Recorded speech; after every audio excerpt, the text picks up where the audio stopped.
does suffer with some health issues, but don't we all? Is that weird? Don't we all? Suffers with some health issues. Yeah. But yeah, he's like, Coach, my asthma's kicking up again. Sure, my blood clots. I gotta sit out. It's the IDP show. Now you know.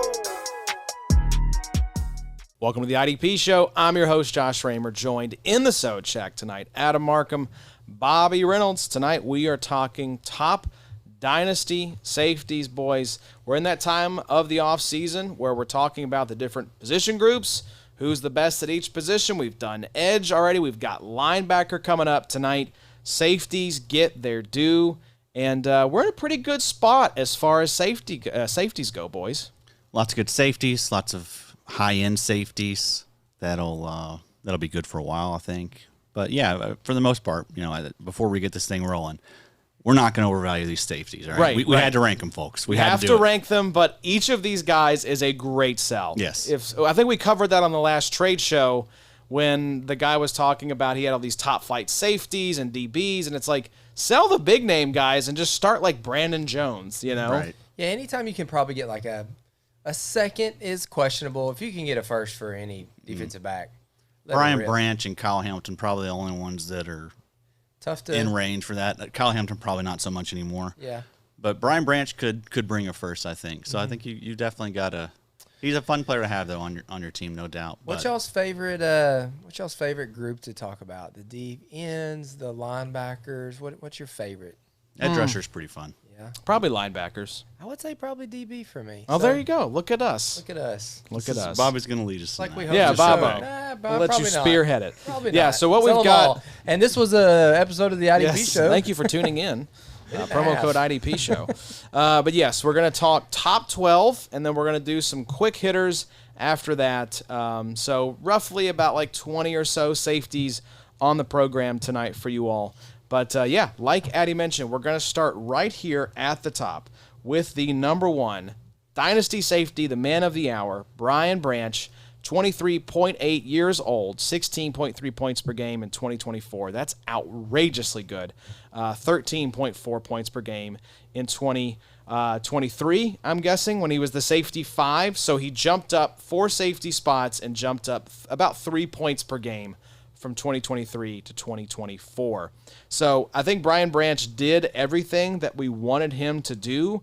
The grades were right around the same PFF-wise. The tackles, he did jump those tackles up from 74 in 2023 to 109 in 2024. I think this Lions team is going to be counting on Brian Branch even more in 2025. So I don't see, even with some of the shifts that we've seen, Melifonwu out the door there, I don't anticipate any less going on Brian Branch's plate. Kind of like Jack Campbell, I expect him to handle more of the load this year, Addy. Yeah, I agree. I mean, he really is like the centerpiece of that defense, at least the back end. I know Aiden Hutchinson is Aiden Hutchinson, but Brian Branch, I mean, as far as like, the energy he brings to that defense, the playmaking he brings to that defense, one of the best safeties in the league. The usage is fantastic for him. 61.5% of his snaps came out of the sweet spot.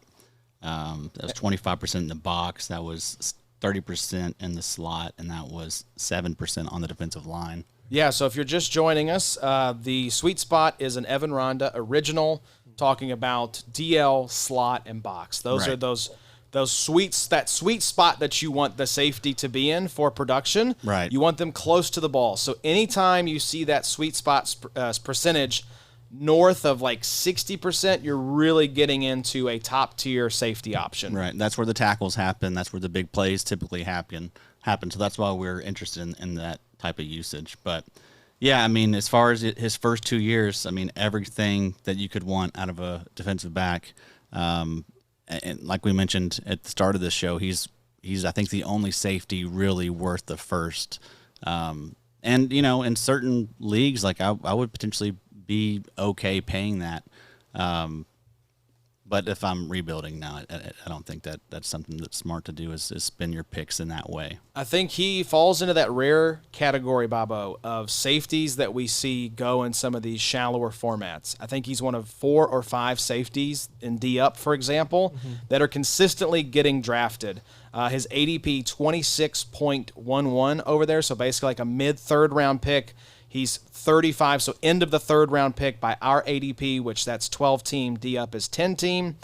This first safety off the board in both instances. So the market loves them, some Brian Branch. I mean, don't you feel like that's pretty accurate, though? I feel like Brian Branch is really like in a tier of his own. Yeah. I don't really see K-Ham and Branch the same light Do you anymore. see that as a tier break? Is he kind of in a class all his own? Yes, I think so too. I would agree. You look at the points per game. I mean, K-Ham did have 15.8 points per game in 2023, but I mean, he did regress last year to 12.3, whereas 13.3 points per game in 23, and then Branch got above 16 points per game last year.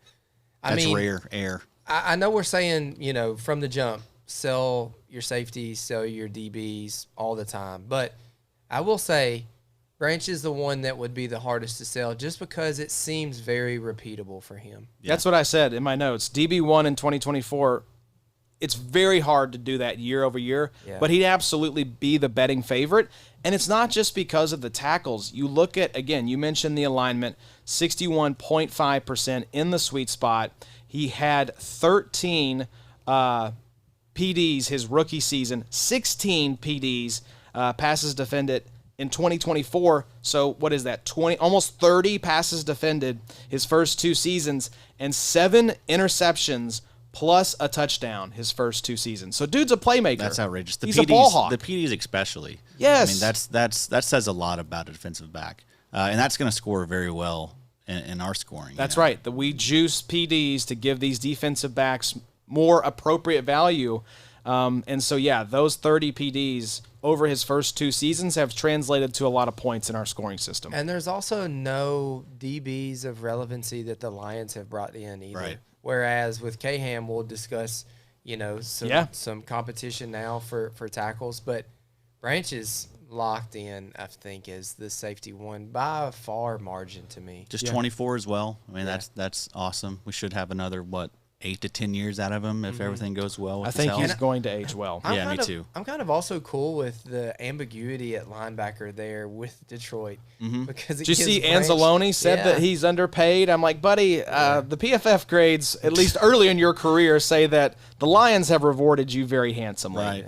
Yeah, but I agree. Even like Jack Campbell, I think he's an awesome linebacker, but he's not someone that's necessarily like stuffing the stat sheet. He's not a Bobby Wagner Right. tackle monster. Right. So I mean, there's a lot of room there for tackles for Branch, and then the playmaking is just who he is. So fun player, awesome player. Yeah, new defensive coordinator. I would expect minimal change. Kelvin Shepard, I think, is just going to roll with a lot of what we saw from Aaron Glenn, who, of course, is in New York now. I've drafted a decent amount of Branch. Yes, you have. I've noticed that. 3rd or 4th round. Let me pull up my portfolio and see how much I have. Pull up that portfolio, baby. I think I have 1 share. He's one of the few DBs that I think I've drafted him. Antoine Winfield. You've got some Budda, haven't you? you? And I've gotten maybe 1 or 2 Budda, but for the most part, I've drafted Brian Branch. Let me pull that up now for us. Yeah, D-Up 17.2% exposure to Brian Branch, so not scared. And you've got, I think, your 24 drafts in, right? You've got 29. I've got 29. Okay, I've only got 4 left. You've only got 4 left. Wow, look at so. you. Yeah, there's only right. 10 drafts left before the contest fills, folks. So make sure you get in there. Use promo code IDP Show to have your chance at $2,000 to first place. Well, whatever the second place prize is, because we know Addy's going to take home first. Right. So let's 2K, move. baby. 2K. Going right back into the show. Hope it doesn't change. Addy 2K. That'll be all spent on golf, folks, Sure, if you're wondering. sure. Next up here, though, you mentioned it. Kyle Hamilton, safety, 24.4 years old. Bobo, you said it, 12.3 points per game in 2024, coming off of 15.9 in 2023 when he was the safety 2. Still didn't reach the heights that Brian Branch reached last year. Of course, that disappointing rookie season, at least for IDP, safety 70, 7.5 points per game. Baltimore, of course, picked up his 5th-year option back in April, and so he will be a free agent come 2027. I would expect them to get a deal done, if not this offseason, next offseason, so that he is locked up there long term. But I think the big discussion that we've talked a lot about with Kyle Hamilton is the usage. You saw him kind of getting moved around a little bit in this defense last season. And so with Malaki Starks coming in, we kind of have to wonder, where do we expect Kyle Hamilton to be deployed? Doesn't matter. Are we maybe more interested in Malaki Starks at cost? I mean, for whatever reason in my mind, it feels like Kyle Hamilton maybe is a little bit of an arrow down situation. I think coming off the disappointing season, at least compared to 2023, and now you bring in Malaki Starks. I don't know. It just makes me wonder, what does the future look like for Kyle Hamilton? Is he going to be able to get back to those heights we saw in 2023? Yeah, I would be surprised. I agree. I think that with Malaki Starks joining this team, that the usage is going to probably be similar for both, right? And so I don't think that he's going to, be getting like 75% of his snaps like in the sweet spot anymore. I think it's going to be more like, 50 to 60 and Malaki doing the same thing. But it's a good problem to have if you're Baltimore. It may be a little frustrating for us in IDP, but yeah, it's we'll see. I don't know how it's going to really shake out, but I'm a fan of Malaki Starks. I think that he's very underrated as a tackler, as a playmaker type. So I mean, I think he's going to do very well there. But we've already heard stuff come out of camp that he's impressed early on, Malaki Starks, and that could be one of these leader types. So good stuff early on. I think it's just going to be a fluid situation. But I'm not going to be taking Kyle Hamilton anywhere. Yeah. I haven't drafted him at all. I'm a little nervous. I'm a little scared off by what's the alignment going to look like. How's that going to shake out? It's just, there's too many question marks for where you have to draft this guy, which you have to spend a top 5 safety pick, which if you're in these IDP only best balls, usually like he's not getting outside of like the 8th round, I think. So, just too rich for too many question marks. And also the upside, again, like I just don't think that we're going to see this dude. Like that season he put up 15.9 points per game. He definitely had a game where he had like 3 sacks against Gardner Minshew. Right. I remember that. Right. We said Gardner Minshew was on gummies. Yeah, Didn't know what was happening. He had some big splash weeks, but I think, 12 to 13 points per game, that's really more of his range, more of his speed. It's hilarious. He had 3 sacks in 2023. All in the same game. Yeah. All in the same game. Yeah. So that'll help. Yes. I think, Bobo, I know you're keeping a candle lit there for Trenton Simpson in Baltimore. That's rude. That candle That's is rude, really Josh. flickering in a hurricane right now. But I am interested in the possibility of Kyle Hamilton, Malaki Starks rotating down, being that box safety alongside Roquan Smith. And so that's obviously juicy. I think the problem is we just don't know how that's going to shake out right now. I'm not drafting Kyle Hamilton or trying to acquire him right now because the cost is too high, but I am putting a pin in week 4, week 5, week 6 to hit up the old Kyle Hamilton manager to kind of gauge interest. Just kind of sniff around a little bit. Because I do think that Malaki Starks is going to, exactly like Adam's saying, he's going to eat into that sweet spot percentage a little bit. And I agree with you, Adam. I think you're going to see – that's what Baltimore wants to do. It wants to be a mix of 50-50 probably for both of those guys. But I do still think that Kyle Hamilton is a exceptional safety and deserves to be a safety 1. It's just that you don't want to pay safety 2 price right now where Kyle Hamilton could honestly end up finishing the season as like the safety 9. You just don't want to pay that safety 2 price. But I will be sending some offers off early on in the season when everybody's all of a sudden like, why is Malaki Starks taking Kyle Hamilton? And, that's Baltimore, man. That's kind of what they do. And that's what they drafted Malaki Starks to come in and do. I mean, that guy balled in college. I'll just be curious. Again, take everything with a grain of salt at this point in the offseason. Our lads has Starks as the free safety, Hamilton as the strong safety, Wiggins. I forget they signed Jair Alexander there as the outside cornerbacks, and Marlon Humphrey as the nickel. Now, don't get me wrong. I don't disagree with that. I think that free safety profiles a lot better for Malaki Starks, but I think that Starks is enough of an athletic freak, kind of like Brian Branch, to where you're going to see him all over the field. Like, it might be that he's lining up some deeper, but I think he is going to be so good that he's just going to be making plays all over the field. Yeah, I agree. I mean, that's what, if you're Baltimore, that's what you want. You want a guy like that, that, you know, you can disguise, and offenses don't know what you're running. And when you have two interchangeable safeties like that, it's going to help that happen. So Kyle Hamilton's got to stand out. You know exactly where that dude is. Oh, 6'3", 6'4". I mean, he's that's hard to disguise. I'm a big fan, but it's just the cost, you know. And it could be that he gets this amazing alignment because Malaki Starks allows them to use Kyle Hamilton more around the line of scrimmage as this sort of like second linebacker playmaker, and he's absorbing all these tackles because there's really not a locked and loaded LB2 there. And that Malaki Starks is the free safety, and he's not relevant for IDP. This Trenton Simpson hate is too early on in the episode. Look, I think he's like LB 92 right now, so if you want to keep that flame lit, that's fine. So it's possible we are not wrong on Kyle Hamilton, just that it goes a more favorable direction for Kyle Hamilton. We're just urging a little bit of caution right now because there are not red flags, but at least yellow flags with Hamilton for 2025. I'm worried to swim in the water. Yeah, don't swim in the water when it's yellow. Is that or yellow? Purple. What's purple? Purple's Jellyfish? like marine life. I got you. We learned this when we were down in Addy, Florida recently. Did you even care what the flag was? I don't care. Flag was All I yellow see is on the green golf course. flags. Yes, the white flag of the golf The course. beer blurs all that stuff. Yes, all the colors run together. Doesn't matter. Let's talk Hey, about matters. Stone Cold. Oh, never mind. Sorry, that was Hulk Hogan today. Yes, Hulk Hogan. Rip. Yeah. Been a tough week for like Midwestern dads, like Ozzy. Gen X, Ozzy and Hulk Hogan gone. And then one of the others, there's another actor that passed. Yeah, from the Cosby Show, was Yeah. it? Who drowned accidentally? It's been a tough week. Tough time. Tough week. Tough time to be a celeb. Tough time to be a celeb. It hasn't bothered him at all, as we know. Once he wins this $2,000. Yeah, sure. I will be there one day. Will it change him? Absolutely, it will. I'll be there one day. One day, baby. Let's talk about one of our favorite safeties, though, Addy. Antoine Winfield Jr.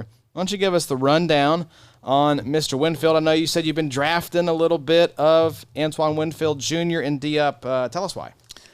Just one of the best playmaking safeties there is. Last year was a little bit down the year for him, 12.7 points per game. That was safety 9. And then, you know, when you compare it to 2023, where he was safety 1 in points per game, 17.9 points per game. You put some sauce on that That one. went country. You went very country. Yeah, but happens. He was super banged up though. Only played 9 games last season. So. And that happens with Winfield. It seems like he will miss a handful of games every single season. Had a couple seasons where he played 13 games and a couple seasons where he played a whole season. Yeah, and in 2022 he was safety 8 in points per game, 13.2 points per game. So just rock solid for us over the last 3 years. And really last year was a down year for him. If you look PFF-wise, 56.8 overall PFF grade. That was by far his worst graded season of his 5-year career so far. Usage is not something that's great with him. A lot of free safety, it looks like. That's always been kind of the story with Winfield. 38% of his snaps in the sweet spot last season. But he's a playmaker, right? He just makes things happen. He's not going to be a guy that's racking up a ton of tackles. He does do well tackle-wise for you know the way he's deployed out there. But he's getting your points off of interceptions, PDs, sacks. 16 career sacks. He's a stud, man. He's a playmaker. He's familiar with that defense. You know, he's really one of the centerpieces of it. Him and Levante David, and I mean he's always going to be in the mix to be safety 1. You know, and so it's really just for his 2025 outlook. It's down year for Winfield.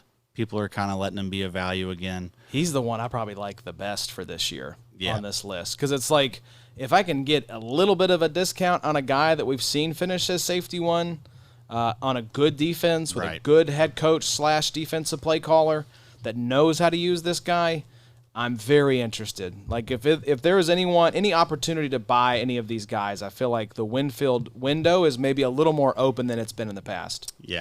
Yeah, Winfield he seems to have like the highest ceiling, him and Branch, of all these guys, really. 17.9 points per game. Right. I mean, that's an insane But you look ceiling. at Winfield's log every single year. Like you'll find like 6-7 weeks of him going over 20 points. Right. Like, does this every single year. So, I know the usage, it's not what we want. It's not perfect. But, again, there are some players where it just does not matter, folks.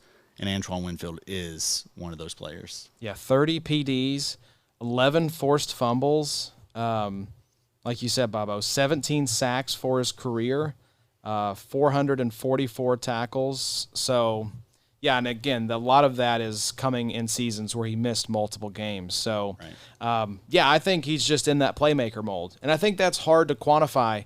But when you look at the PDs and the sacks, I think you see a guy who, yeah, you might have to ride the wave a little bit, but you also get, like Addy mentioned, sustained stretches of really high-end safety production. I know Winfield is a little bit smaller than this guy, but I would love for Malaki Starks to watch Antoine Winfield tape. I'm sure he is. Sure They all are. Just playmaker. That's what I would love to see my safety modeled as. Not necessarily Brian Branch, because that's kind of unachievable just because he's so freak of an athlete. And Kyle Hamilton at 6'4", I mean, it's just kind of – he does a lot of things that's hard to do. But Antoine Winfield at 5'9", like 195, I feel like, that's some good tape to watch if you're kind of a smaller guy that's a little bit more prone to play like free safety, but just can actually, like you're saying, interceptions, get in the box and get some sacks. I mean, Winfield just does it all. Probably the best all-around safety. I agree. Yeah. That's and the tackles are good too. I It's know. not like it's It's not like it's anything shabby here. Since he came in, combined tackles 94 in 2020, 88 in 2021, 80 in 2022, 122 in 2023, and then 60 in 9 games last season. Right. So I mean, You know what I will say? It's nice. As far as trading DBs in IDP, it's hard because Josh, I made a trade with you a couple years ago for Winfield, and now I'm just like, man, I probably wish that I had just kept him. Like, I'm sure I traded Winfield for like a second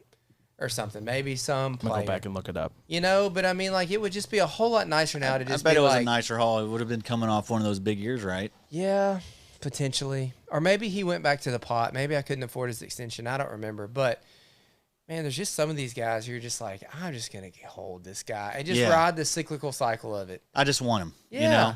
There's very few players that can produce like this at this position. So let's just keep him on my team. For the career.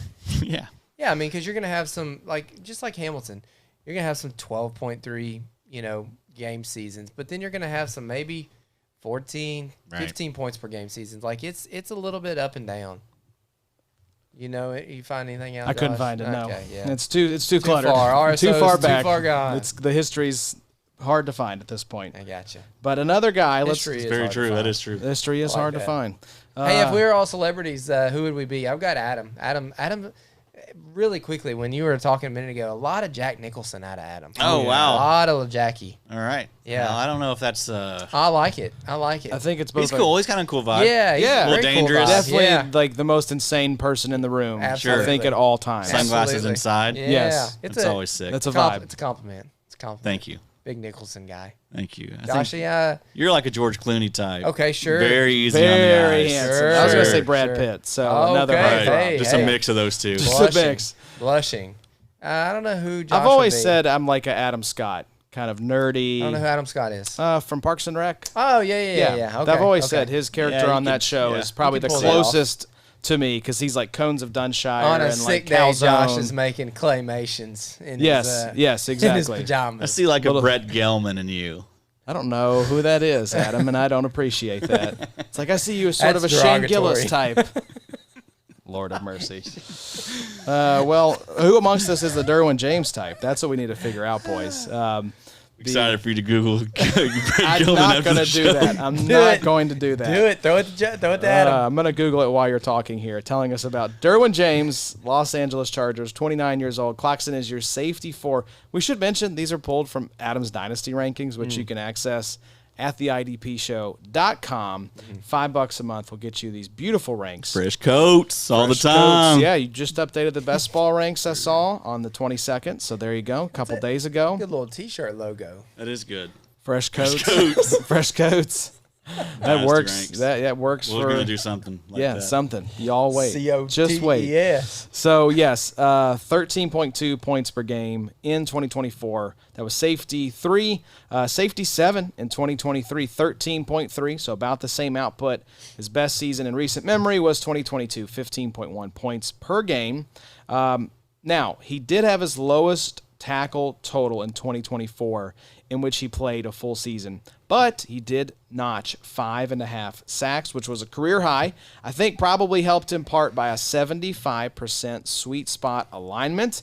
But we do see a little bit of a downward trend in terms of his output. He had that kind of spike year in 2022 after 14.6 points per game. Again, all of these points per game averages are by Big Three scoring, up to 15.1 and then 13.3, 13.2. I will say, I think Derwin always has like a safety 1 overall finish in his range of outcomes. He kind of reminds me of Fred Warner, where that's always on the table. But typically, I think you're going to see him as that back-end safety 1, like we saw the past few seasons here. So what do you think here, Addy?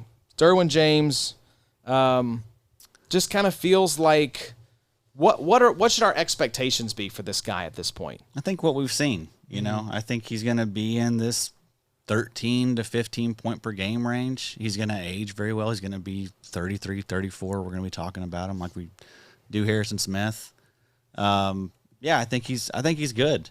I mean, there's not a lot of safeties that do this. If you look at, we've been citing, all these points per game finishes every season.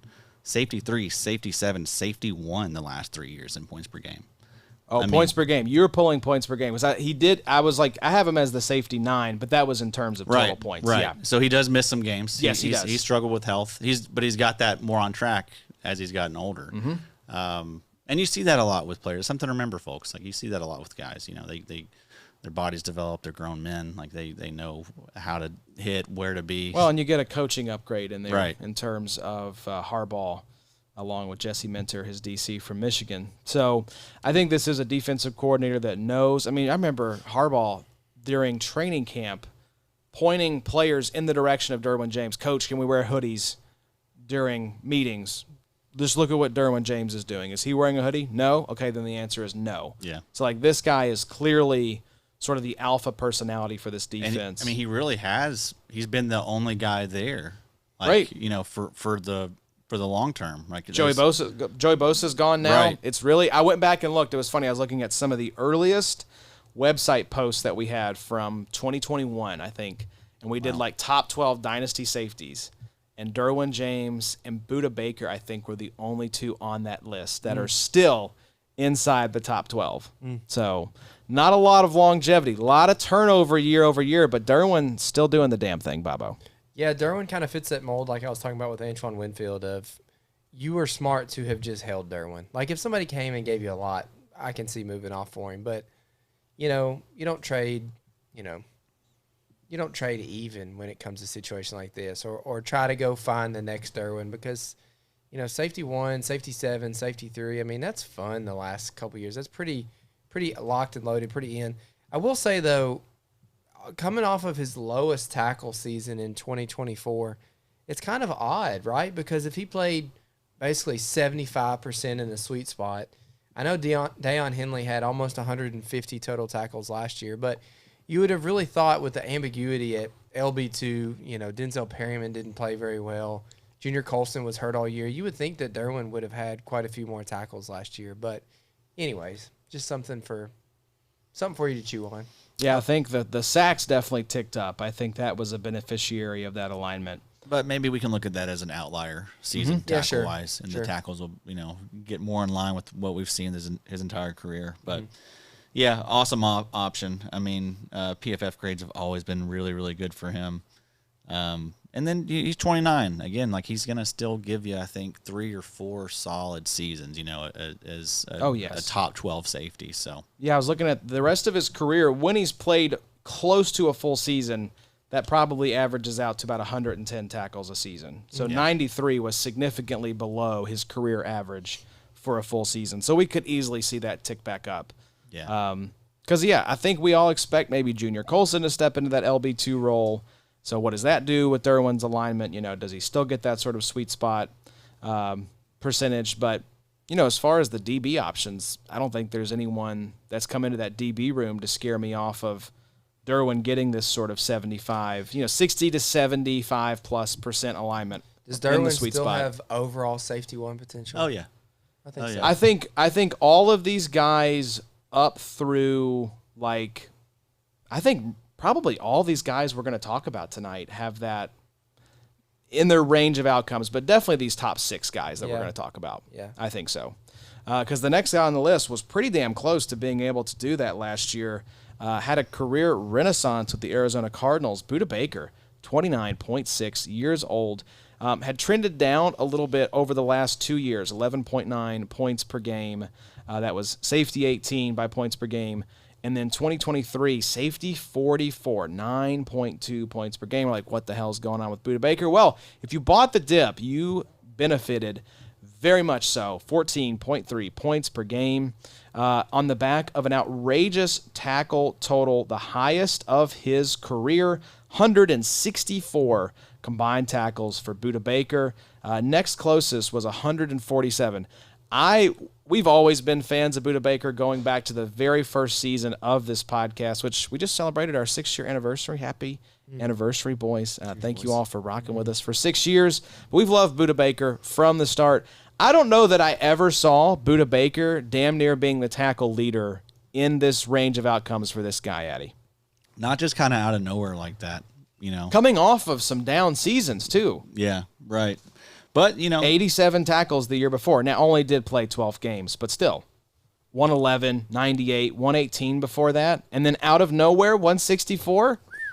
What in the world? yeah, I don't know. I'd imagine that's going to come down a little bit. They played next a lot season. of defense last year. They did play a lot of defense. And those linebackers were cheeks. awful Really bad. linebackers. Now, they're still possibly cheeks. still pretty bad. Yeah, probably pretty one of the bad. worst linebacker rooms. I wanted to look up his missed tackle percentage as well, because I think it was I think he might have left some meat on the bone here in terms of 14.8. Budda. yeah, Budda 14.8. 14.8. Yeah, that's That's so. right. I think I'm reading that right. It's a small number. Or is that the tackle rate? I was trying to find the missed tackles because I don't know how many he could have left on the field, but I'm just curious. Now, if you missed 15%, he had 160 something. Yeah, he was 9.9% missed tackle rate. So yeah, there's still some that he could. There's get after. 10%. That's 15, 16 tackles he left on the field. My man could have been literally the tackle leader if he had just cleaned it up a little bit. Yeah, he's a stud though, man. Gone over 100 tackles 5 times in his 8-year career. The only person ahead of him was Zaire Franklin at 173 tackles last Wow, season. how about that? Isn't that crazy? That is wild, man. And Budda Baker still is just so much fun to watch. Like He is. He stands out how small Right. he is out there. It really does. But boy, he's in there, not afraid. Pound for pound, probably the toughest player in the league. I mean, what is he, 5'9"? Yeah, 5'8", 5'9". Let's look him up here. And that is a He's bit 5'10", 195, according to Pro Football Reference. of that's wild. And racking up 160 tackles in the NFL. Just shout out to him. That is a little concerning though, as far as like longevity for Budda. That's what does scare me a little bit about. We could see him pull a honey badger in a couple years and just. Speaking of which, happy trails to right. the honey badger. What was He Honey fits in. Badger? 34? 33, something Okay. like that. I think. 32, Hall of Fame, 33. you guys think Hall of Fame? I don't know. I don't think so. I don't think so either. Not for NFL. I think college, one of the best college yeah, players. I think Hall of very good, probably Yeah. for the NFL. Yeah, he was a not good quite the player. Hall of Fame. Probably will get in the Ring of Honor maybe for one of those. The problem was he had like spurts for different teams, but bounced around quite a bit. I think Yeah. won a ring with the Chiefs, right? Cardinals, Chiefs. Yeah, Cardinals, Saints. Chiefs, Saints. So I don't know that he'll get into any team's Ring of Honor, but definitely had some good, memorable moments for IDP. For sure. A useful asset for us. Like I had him on tons of those best ball teams that we've drafted over the last few years. He was always a great value. Always returned on that value. So yeah, Happy trails, Honey Badger. Happy trails. Yes, you mentioned. I am happy that Budda got paid. That worried me a little bit because I think he was a little bit unhappy with his contract situation last season. And I think we kind of talked about that. That could have caused his production to dip. Like he probably was a little checked out of that defense.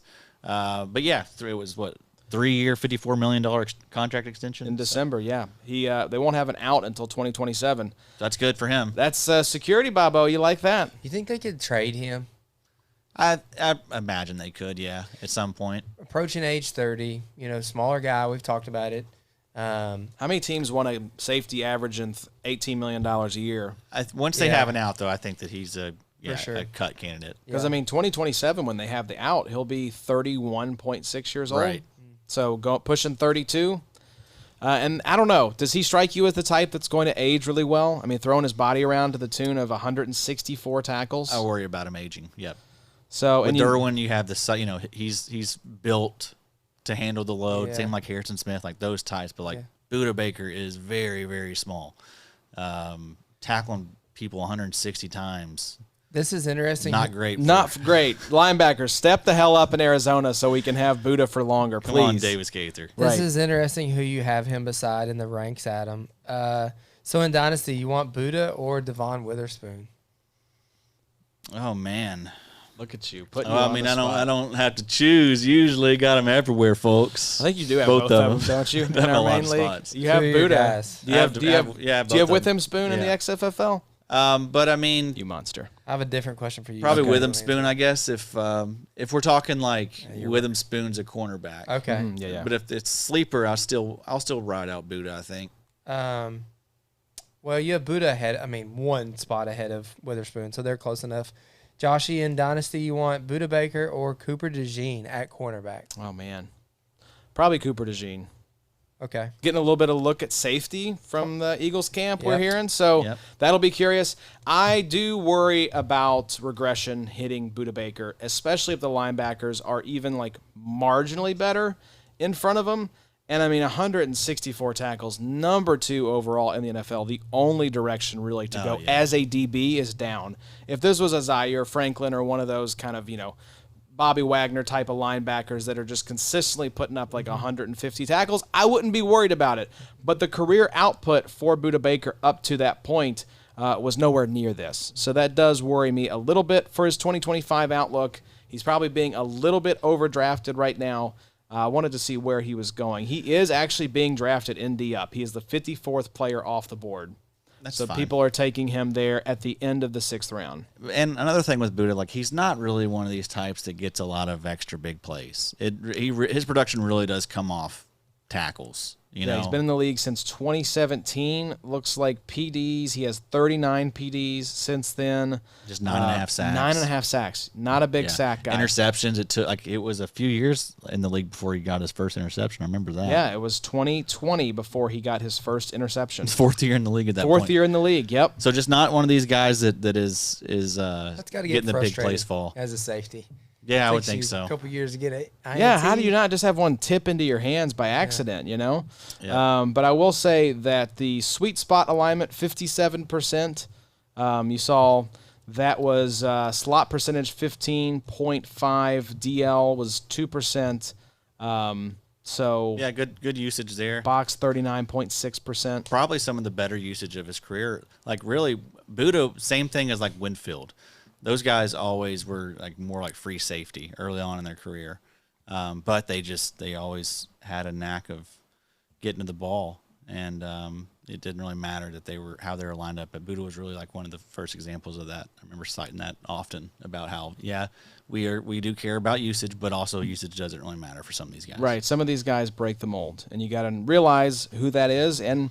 Budda falls into that category, yeah. And if you're blind to just usage, you missed out on Winfield. You missed out on Budda Baker. Mm-hmm. You're going to miss out on more guys that are don't have the most favorable usage. But yeah, are it's just a ballers. good rule of thumb, but sometimes you have to be willing to look past that for certain types of players. Mac Wilson, Akeem Davis Gaither, Cody Simon, Owen Papo. I don't know, boys. Yeah. Budda may be in line for 150 tackles again. Yeah, they're challenging Carolina for worse linebackers. Yeah, Josie Jewell released. Afraid it might be Jover for Josie Jewell. I would have loved to have known that he was dealing with this. Right. You know? Where was this in like March and April? Yeah. A shame, man. Yeah. He's been such a stud, especially Right. from like a points per game standpoint. Did you pull him in any of the fast drafts? I have some I exposure had for 9%. sure. I would, yeah. I got you. Luckily, definitely- not more. Yeah. And I also cool because like I believe in Roseboom, dude. I Yeah. think Roseboom is gonna. Yeah, he's ball stepping in out as the there. green dot now. This year's Zach Bond, some are saying. said that. I'm holding more of a Sanborn as candle well. for Trevin Yeah. Wallace. I think Trevin Wallace is the one that I think he's okay.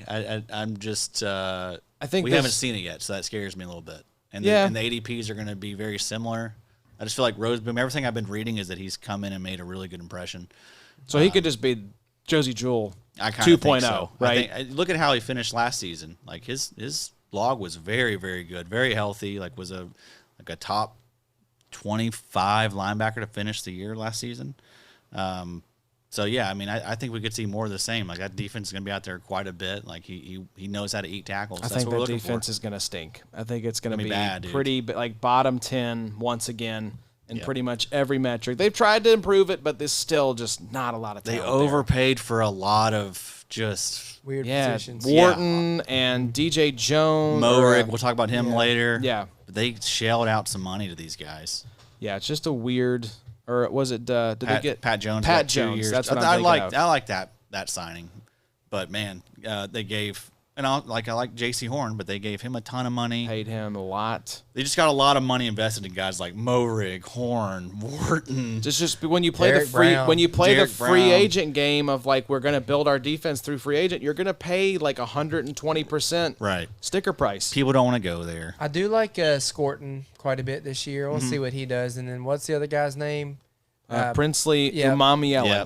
It'll be fun to see. We you need know. Scott Bogman pronouncing that influence. on the board just Yeah. to make it easy. It's Want 'em getting down harder. there. It's getting Yeah. harder. I feel like as the years go on, there's names that are getting tougher and tougher. We're older and dumber too, so Sure. that does Yeah. not help. Thule a couple years ago was the first one that was like, boy, I this don't is know hard. if I can do this. I think Osa- I may legit have a stroke Osa trying to was say hard. this. Anyways, Yeah. So- that's the worst part of this gig. words are The hard. worst part of this gig being Kentucky boys is pronouncing some of Sure. these names. But this is an easy one, boys. Jessie Bates is your safety 6, Addy, Atlanta Falcons. He was another one. I went back and looked while y'all were sitting there talking at that post I was talking about. Jessie Bates was on that list as well. So he's been doing the damn thing for a while since his days in Cincinnati. Another one, usage doesn't matter. Right, exactly. 15.5 points per game in 2023, and then 12.7. So a little bit of a letdown comparatively speaking, but still very, very solid. I think you were happy if you rostered Jessie Bates last year. He was always a pretty solid tackler to start off his career, 111, 100, 109. Dipped down a little bit, 88 and 71 in 2021 and 22, then popped back up, 132 tackles pretty much out of nowhere, blowing his previous high out by about 21 tackles, dropped back down to 102, more around that kind of career average in 2024. But again, playmaker type, been in the league since 2018, 64 passes defensed, 10 forced fumbles. Looks like here only 1 sack for Jessie Bates. That's crazy, but he does get the PDs. He has forced some fumbles in his career, and I mean, always been a pretty consistent source of tackles as well. Yeah, I mean, quietly, over 100 tackles 5 times in 7 seasons. I mean, that surprised me seeing that. So, yeah, just a guy that could be a little scary, week to week because you don't have the comfort of him, being down in the box in the slot. But it hasn't really mattered the last couple of seasons. Moving to Atlanta has been huge for his IDP value.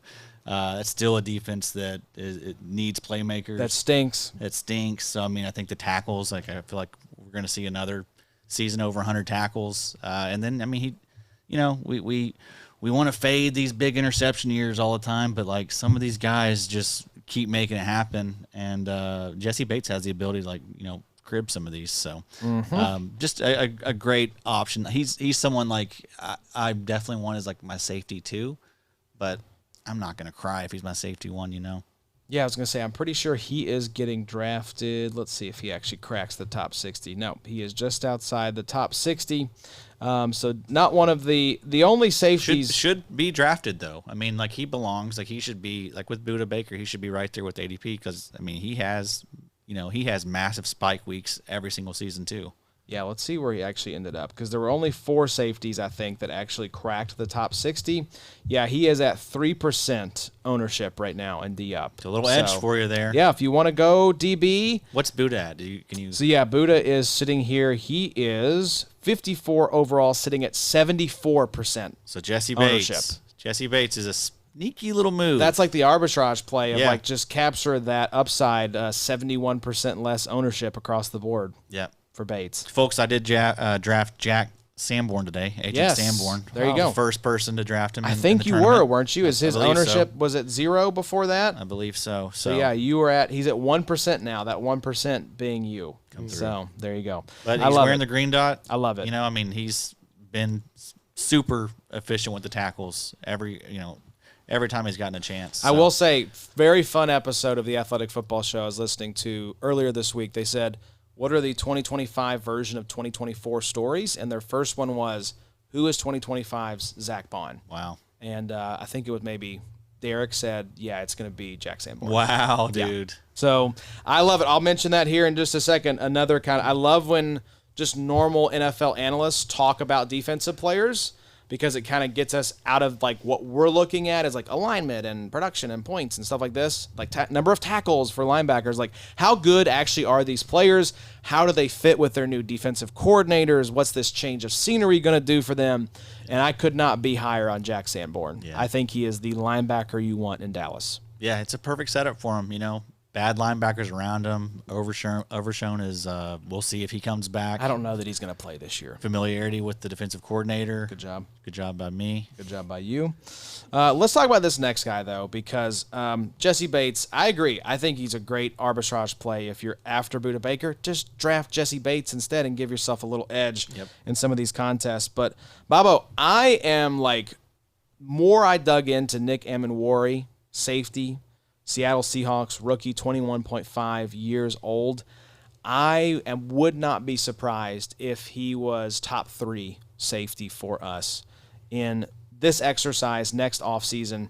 I mentioned that the Athletic Football Show, they comped him to Kyle Hamilton, which makes sense when you look at who's now coaching the Seahawks, Mike McDonald, former Baltimore Ravens defensive coordinator. Now, Kobe Bryant, Kobe, shout out. Julian Love, presumptive starters right now in Seattle. How long do y'all think we go into the season before we see Emmanwori playing damn near every snap? Pretty quickly. I think it's going to happen pretty quickly. I mean, you see, I sent you all the picture of this guy. Just like go on Twitter and look up Nick Emmanwori and look at him standing next to Justin Jefferson. I think the caption is like, we say people are built different. Nick Emmanwori really is built different. And I cannot wait to see Mike McDonald get his hands on this guy. I don't think you can be too high on Emmanwori. I think he's going to be skyrocketing up the ranks as we move along. Yeah, and I mean, seeing him built like that, and he's 21 and a half years Right. of age. So, I mean, what's this dude going to look like in 3-4 years? But, yeah, I mean, the build and the RAS, it's Jeremy Chinn. It's Jeremy Chinn 2.0. Hopefully he's a little better in coverage, doesn't have the early career wonkiness that Jeremy Chinn had. But, yeah, I'm super high on him, too. I mean, if you look at his college usage, 70% of his snaps came in the sweet spot. So, I mean, he's going to be banging down there in the box. He's going to play in the slot some. And then I think he has, like, big playmaking ability. This was a guy that was drafted early in the second. That's right. Pick 3 of the second round. So, yeah. 6'3", 220. They're going to be, incentivized to get him out there quickly. Yeah, and I think he's, produced really well in college. I mean, produced immediately in college, right? We talk about that all the time. But 85 tackles as a freshman at South Carolina is pretty good stuff right there. Pretty darn good. And then, yeah, I mean, it was pretty much the same story production-wise for him every single year. So, I mean, I think he's going to be a guy that gets us a lot of tackles, probably over 100 tackles. He's going to be in contention for that every single season. And then he'll sprinkle in some sacks. some TFLs. Recipe for a top 10 Dynasty safety. There you go, Bobo. I was going to jump back into the third round of our rookie draft and take Emmanwori like 307, 308, I think are the picks I was kind of eyeballing as potentially trading back in. I think he went like 302, so I did not get the chance to do that. I think Emmanwori has all the physical skills. I think he's going to have some learning to do as far as reading NFL offenses. That was some of the knocks that I saw on Emmanwori. Like, the more I watched his tape, he can take some bad angles. He can kind of be made to look like a fool at times as far as tackling is concerned. So he's definitely the size. He definitely lines up in the right position and everything. But I think he's going to find the NFL game is a lot quicker and a lot more difficult to read. I don't know that I'm drafting him overly high. Like, I think I would have probably rather had a bunch of offense this year in rookie drafts. I would have felt way more comfortable with a guy like Nick in like the 4th round. But I think I'm optimistic for him, but I think there could be some tough love early on in the season. Yeah, I'm not counting on Emmanwori as a starter. Like, you need to have veteran options. Like, any of these rookie IDPs, just do not plan on starting them probably the first month of the season because I think their usage has yet to be determined. But this could be a guy as the Seahawks season kind of goes along that you could see his usage start to ramp up. Yeah, I'm really not expecting much year one. Like, it could be very up and down for him. I agree with Bob. It could be a big learning curve. I mean, for Kyle him. Hamilton. If same thing. he is Kyle Hamilton, I think it was 7.1 points per game. Kyle Hamilton's rookie year. So, 7.5 points per game. He was safety 70 in points per game. Like, haven't drafted him in any of the 2025 best balls. You know, I haven't. No. I did take him in a rookie draft, but I think I got him like early 4th. So there you kind go. of like Bob was saying, because I agree. Like, there was just too much offensive talent that I was really willing to pass on at that point. But I mean, he's going to be good, I think, and people are excited about him too, right? This is also like a market value ranking for him, just because everyone's excited. Perfect landing spot. Yeah, exactly. Great draft capital. Did he end up with a 10 RAS, or did he get knocked down? I think it was a 10 RAS. To 999 or it whatever. might have. I haven't checked in a while. Which but is pretty much a 10. It's in there. Is that Seahawks defense going to be good? I think it's going to be pretty solid. I think Uchenna's on the pup. Yes, I think the defense is going to be good. The offense is really the question mark because, I mean, JSN's your only wide receiver of note. I think the running backs are pretty good. What's that offensive line looks like? Yeah. I think he still has a little bit in the tank. And Sam Darnold, like, he can sling it. Like, people sleep on him.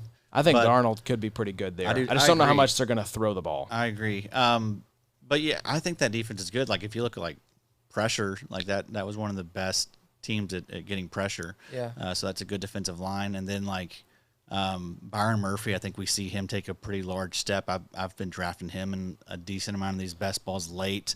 I think he takes a step and gets some sacks and stuff. Was it him I saw that they've brought in someone to essentially kind of man that nose tackle spot? Correct. So that he's going to be able to kind of go after the passer a little more? Yeah, he's commented on that he's going to be rushing the passer more this year. Thank you, Lord. Good job, So that should be good stuff. And then, like, linebackers, like, they're good. Tyrese Knight, Ernest Jones. Right. And then secondary. Secondary is very good. Yeah, D-Law. DeMarcus Lawrence, I forget he's there now, too. That's interesting. So they're good. Mafe. Boy, yeah. Yeah, I don't know. It just seems like, I don't know, that secondary is just going to be interesting. Julian Love, a mix of Kobe Bryant, Reek Wolin, Devon Witherspoon. It's the coaching, though, right? The coaching coaching is for going to get a lot out of these guys. Who's going to be a worse team defensively, the Falcons or the Panthers? The Panthers. By far, you think? No, the Falcons could be pretty bad. Yeah. It depends on James Pierce and Jalen Walker. Going back to the Jessie Bates, I was kind of bummed to see Xavier Watts go there. I really wanted Xavier Watts to go somewhere he could shine a little bit better. He may, though. Maybe he gets some PT. Yeah, I will say a little bit of Sigmund Bloom kind of truth is to follow the drum beat coming out of training camp here in the summer. So following the drum beat, a lot of drum beat from Mykel Williams out of San Francisco. Heard a lot of good things. Trent Williams said he does not like practicing against Mykel Williams. Nice. Gotcha. He was being disrespected a little too much, I think. I'll be very curious how he does. If he's kind of one of those like, I think can't coach the size, right, and the speed. That comparison I heard was like Alden Smith. Like, what if he That is would be sick. that combination of size, speed, and violence? So Was he drafted before Jalen Walker? Yeah, he was top 15. I think he was 13th. 13th, I think, to Where the was Niners. Walker? He was 15th, pretty, I think. right after that. In that range. Yep. So let's It's gonna keep. be weird to see him and James Pierce in Atlanta.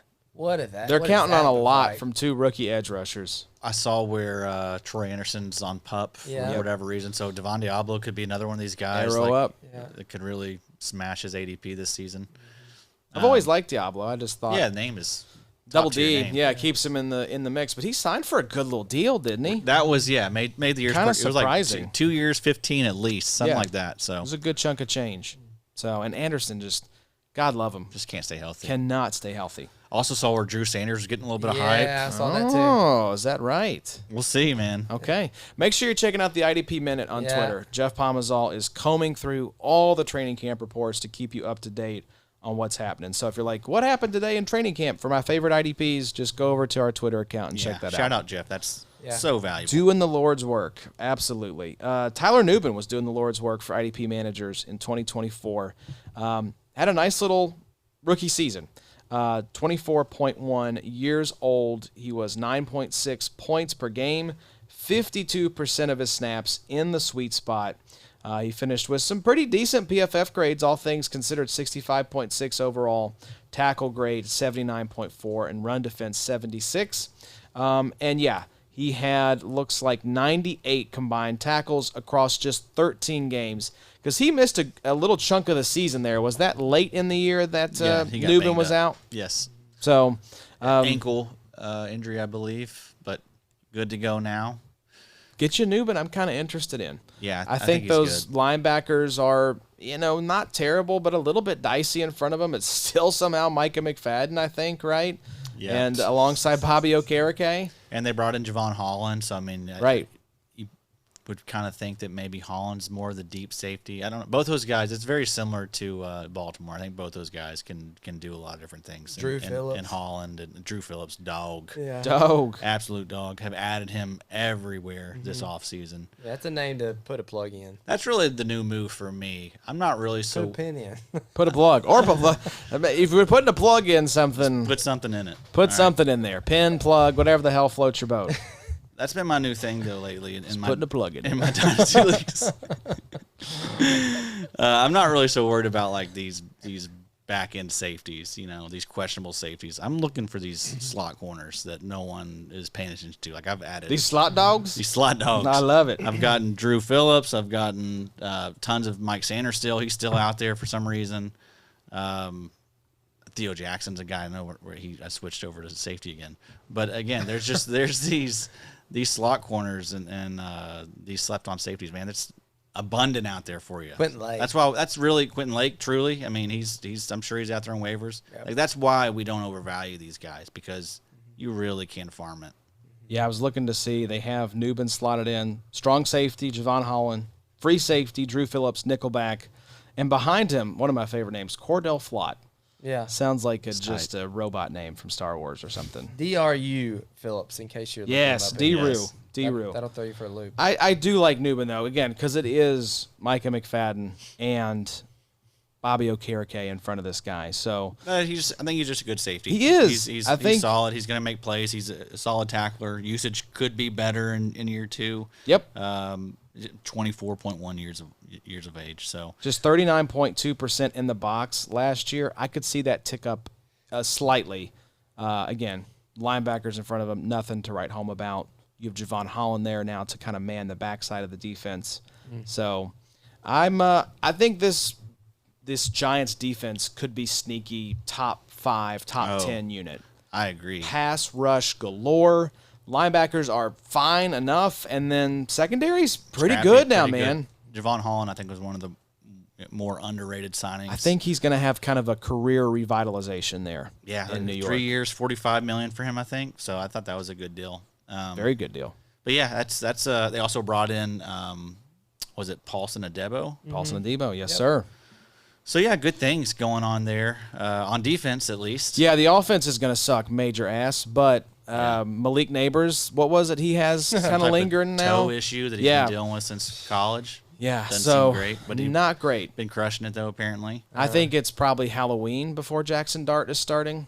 We've had enough of the Russell Wilson experience. We can pull the plug on that one. The early Jackson Dart talk has not been great either, though. no. Yeah, his first pass was a pick 6 in training camp. Yeah, I So heard that'll that. do it.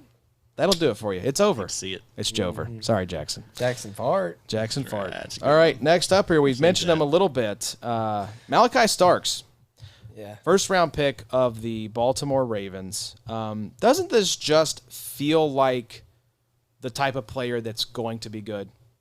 Anytime the Ravens, except for maybe edge rusher, they haven't quite had that workout as well as they'd like. But especially kind of the back end positions, especially. I don't know. I just trust the Ravens' evaluation. It seems like these kind of players always slide to them. And Malaki Starks, we've talked about it with Kyle Hamilton. We'll see what the alignment looks like. But for dynasty purposes, I know you are a big fan, Addy. Yeah, I think he's a good player. I think the usage is going to be fine. Like he's super versatile, so they'll be able to put him all over that defense. But he's not going to be a guy that's like playing just solely deep. Right. That's not reality, folks. So I mean, there's a world where he could be the guy that they like more up front and closer to the line of scrimmage. That could happen as well. But either way, I just think he's good. I think he's a playmaker. I think he's going to make plays. It's pretty simple, folks. 21.7, good defense. Came from one of the best defenses in college. Yeah, blue blood program. Just What's not to like? Yeah, everything you want. I know he didn't test well, but again, I'm not really looking at testing too much. Brian Branch also didn't test well. Right. Jessie Bates didn't test well, so don't get too hung up on that stuff. I think he's a good player, and that production usually follows good players. So. Bobo, you think we see more pop moments from Malaki Starks or Nick Emmanwori in 2025? Malaki Starks. I think so, too. I just think he's going to be, especially with our Darius Washington now on the shelf, I think this carves out a pretty clear-cut role right away for Malaki Starks. Malaki Starks had the most fun tape of any D-back to watch coming into the 2025 rookie draft. I mean, Starks, I think I wrote in my first article that, that T-shirt back in junior high, life above the rim or play above the rim or whatever. Oh, it yes. is. Oh, yeah. Dude, that's Malaki Starks. Great brand. Yeah. Airbud coming back I saw as well. Oh, wow. Makes me think of that movie. I don't know Wow. about that. Coming back in 2026. I missed Jair Alexander is now a Baltimore Raven. Can't wait. I know. Because I won't be there first night. Wow. Yeah, sorry, Bob. Still thinking about Airbud. Yeah, still Sorry. thinking about a Missed the dog last- playing missed the I last don't even 10 know what seconds. Airbud is. It's so the dog that you're plays right. basketball, the golden Those things you retriever. put in your ear. I think I missed. That's an AirPod. I think I missed that one. I think I missed that. Not quite. I missed that. Missed So that you one. liked Starks' tape, but maybe a little better than Emmanwori. He's so much better tape-wise than Emmanwori.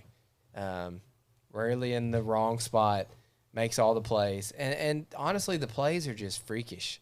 I mean, some of his interceptions are very, very impressive. Malaki Starks is the reason I'm a little bit worried for Kyle Hamilton. And I know we've talked about that before, but Malaki Starks is going to take some of Kyle Hamilton's points this season. I mean, there's no doubt about it. It's not going to be that every single week is going to be ruined for Kyle Hamilton. Ruined it. But Ruined my day. dude, I mean, Starks is going to be awesome. I agree. Starks is going to be awesome. I mean, we've got two defensive backs here in Adam's top 10 dynasty ranks from the same team. I was going to say, mean, they're the only two. The They're only the only two. duo, right? So I mean, you could argue that that's the best safety duo in the league. And also remember, like that second safety spot for Baltimore was dreadful. It was yeah. Marcus Williams, Right. and I forget who the other one they were rolling out there was. But that's really why they moved Hamilton back there, because it was so bad. Yeah. So we've got to do something.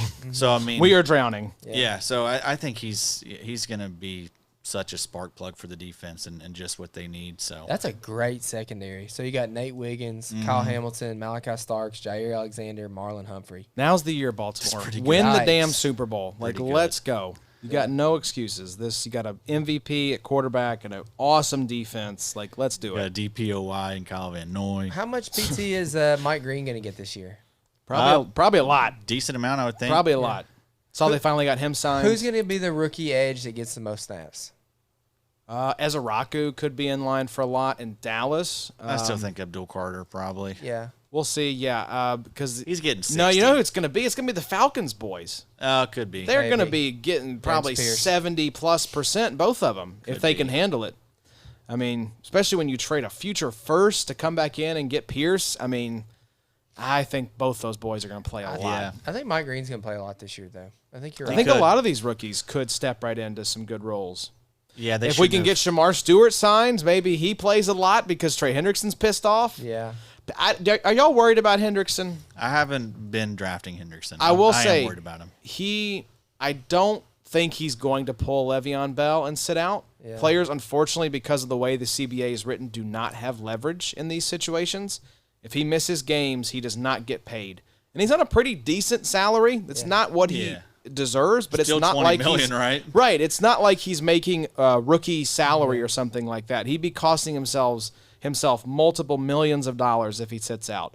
So I think he's going to come back. I think he's going to pitch a fit. Yeah, I think he'll come back. He's just in Florida right now, right? Just chilling. Just chilling. I don't blame him. I mean, I wouldn't be. Chris Jones took this thing through week 2, remember? Yep.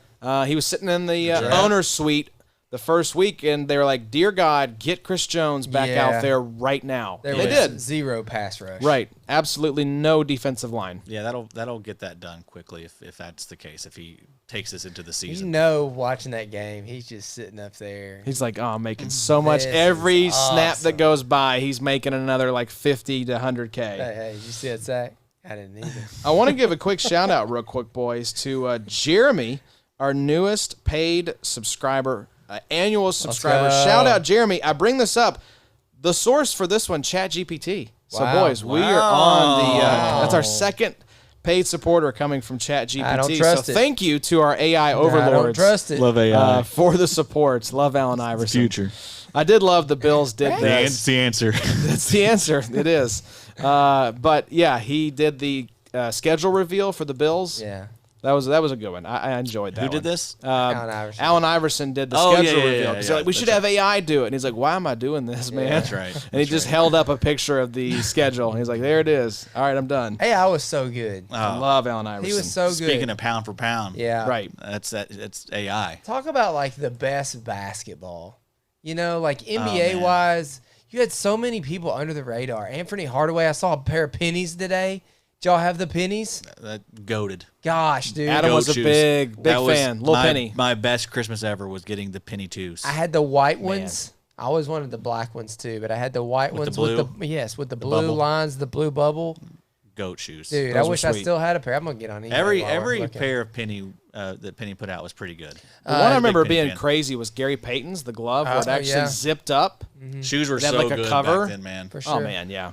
But I mean, you had like Sean Kemp, David Robinson. I mean, Shaq was even Michael Jordan, Yeah, I remember mean, him? he was pretty decent. You too. ever heard of him? But I just mean like you could go team to team and just see so was fun. many talented players yeah. in the NBA. Some legends, Karl Malone, Heck Stockton. yeah, This is dude. just dudes talking about some players here. Just keep naming names. Honestly. Let's keep naming names. Deadly Shrimp. Even How about like, Brandon Jones? You guys heard of him? No. Tracy Nope. McGrady? Dude, T-Mac. McGrady had some T-Mac, good one of the years. all-time like sort of what ifs. Oh yeah. But still had a great career. Oh, he was awesome. Yeah. So Brandon Jones, this is We definitely lived through the best baseball and the basketball. steroid time era was frame. so fun. Bring back steroids in baseball. Yeah. Yeah, it's true, man. The home run. I mean, Got to see remember the Griffey, home Bonds, run race? McGuire, Gosh. Sosa. A-Rod. Oh my God, that was so much fun. All the pitchers we got to see that were sick. all juiced up. Smoltz, Glavine, Yep. Maddox, all on the same team. I John heard Rocker. MLB's in a pretty good spot these days. Yeah, though. it is. It Good is. players out there. That's what I'm hearing. I do think I've that been like told. It's the 5 Rumbles. years or so ago, though, I heard that the average viewer's age of an MLB game was like 58 years It was like the old. That makes newspaper. sense. You know, Yeah. who's getting newspapers anymore? It's But all boomers. Hopefully that's dropped a little The bit. pitch clock has helped a lot. Yeah. It's made it much more I like I feel like manageable that. to it's watch young a game. kids Yeah. and older people For sure. that like it. The It missed an most. entire generation or Well, two. and we also don't live like if we lived in a city, Right. we'd be all over. Well, then you've got some cool dudes too, Lived like in a Aaron city. Judge. you know, a city with baseball. Have you all looked up the contract yet for what's his name in Los Angeles? Shohei? Yeah. Have you ever seen it? No, it's He's crazy. making like $2 million a year for 10 years, which objectively is a lot of money. But starting year 11, it goes to like $68 million per year for the next like 10 years. So it's essentially like Bobby Bonilla. It's all like deferred comp to where like the Wow. Dodgers can have a bunch of money up front. And then later on, like once he's done, that's when he makes all his cash. Interesting. Just hope baseball doesn't crater. And they're Yeah, for paying real. this guy Yeah, for $68 million from a crumbled empire. For sure. So Brandon Jones, not to shortchange the Denver Sorry, safety, Josh. 27.3 years old, was very good last year. Safety 4 by points per game, 13.2, coming off a disappointing season in 2023, 6.2 points per game, and 12.3 in 2022. He signed a 3-year, $20 million deal last offseason, so this will be the second year of that deal. He'll be a UFA in 2027. Has there been a less sexy, like, top 10 safety in recent memory? I know we think he's sexy around this table, but in terms of the market, It's the name. yeah, Brandon Jones, just a very vanilla, kind of forgettable name. I have Brandon Jones on my main Dynasty roster, and I keep thinking to myself, damn, I really need to upgrade at safety this offseason. I'm like, oh, shit, I got Brandon Jones. I'm good. alright. Like, I'm fine. This is, I think, the first name on the list where you just see no shine, no buzz, no hype. I really do think the savvy move might be to sell the more noteworthy safeties on this list and just roll Brandon Jones out there as your safety one. I mean, 13.2 points per game, same as Derwin. Yeah. It was more than Jessie Bates, more than Kyle Hamilton. None of the DB upgrades scare me in terms of Jones's role. Hufanga, Jade Barron, don't think are a threat to what Brandon Jones did. I think you can just copy and paste a lot of the results for 2025 that you saw in 2024 for Brandon Jones. So just very slept on, very underappreciated, but I feel very good with him as my safety one for this year. I agree, and Hufanga coming in there almost makes me feel a little better Yeah. about his 2025 outlook. He could get probably more favorable usage now. I think he played, 43% of his snaps came out of the sweet spot, which is pretty low. But again, one of these guys that has a way of getting to the ball. 55.9% at free safety. You have to think a lot of that probably goes to Hufanga now. I would think so. Yeah. So, I would expect another, 12 to 14 point per game type of season for Brandon Jones. And then, this is he signed a 3-year, $20 million deal last offseason. So this will be the second year of that deal. So, that's a huge value at this point. So I no concerns about him, getting out of that deal early. I think he'll be under contract and counted on there next season. So good stuff. A nice little, stable asset for a couple years. Outside of that contract, I do get a little concerned. Right. Just because he was never a guy that, like, all those other guys we talked about on the list ahead of him, outside of those rookies, we've seen it for a long time. Brandon Jones does not have the track record. I'm sitting here Right. looking right now at the tackles year over year. My man was averaging like 55, 60 tackles a season. wasn't getting the playing time, but was Right. also just banged up a lot. Yes. So I think that's what you see in that 2022 year where he was safety 14 in points per game. I think he missed a lot of time. Yeah, and he that's only kind of played been 7 games that year. that's been the story with Brandon Jones. So hopefully the health is good. He can stay on the field now. And if he does, I think that we can kind of expect that type of production again. Yeah. Babo, Don't disagree. don't disagree. Great defense though. That One of the defense, best I think that defenses. would be my choice for best defense in the NFL. underrated, right? Imagine Justin Simmons on that defense too. That's interesting. He's just still floating Still around. floating out there. Yeah, I kind of thought maybe About he time. might be in the mix for the Saints, but they go with Julian Blackmon, former Colt. Maybe he's pulling that whole training camp injury. They'll type be thing. they'll be like mid-August. There'll be a lot of these Jadeveon Clowney, Jesse He'll get Bates, signed. Eric Kendricks, Kaiser White. A lot of these guys will get signed there. No, you're right, Josh. I mean, like, the name is non-eventful, but the points per game is exactly the same as at least half of these guys that we've talked about. Yeah, Very impressive. just not a lot of flash and sizzle. So that's the kind of guy you want to bank on. Could probably get him for a third, right? Yeah, yeah. I think so. That's probably the most you have to spend on him. Maybe You yeah, know? maybe even less than that. Again, I Probably don't get him think. Couple fourths maybe. I don't think the market really values this guy appropriately for what he is. As part of again, Do we have his ADP for the best balls? I can pull that up. Yeah, but I think this defense, you look at every level of the Broncos defense. I mean, you start up front with Zach Allen, Benito, Jonathan Cooper, And then you've got your boy. Did you say Drew Sanders is getting a little bit of We'll see. little bit of hype? We'll see. You got the 15th Ellis brother there, Jonah Ellis, right? Yeah. Yep. You have Kingleton's back, fired up. You got Dre Greenlaw coming in. The secondary is filthy now.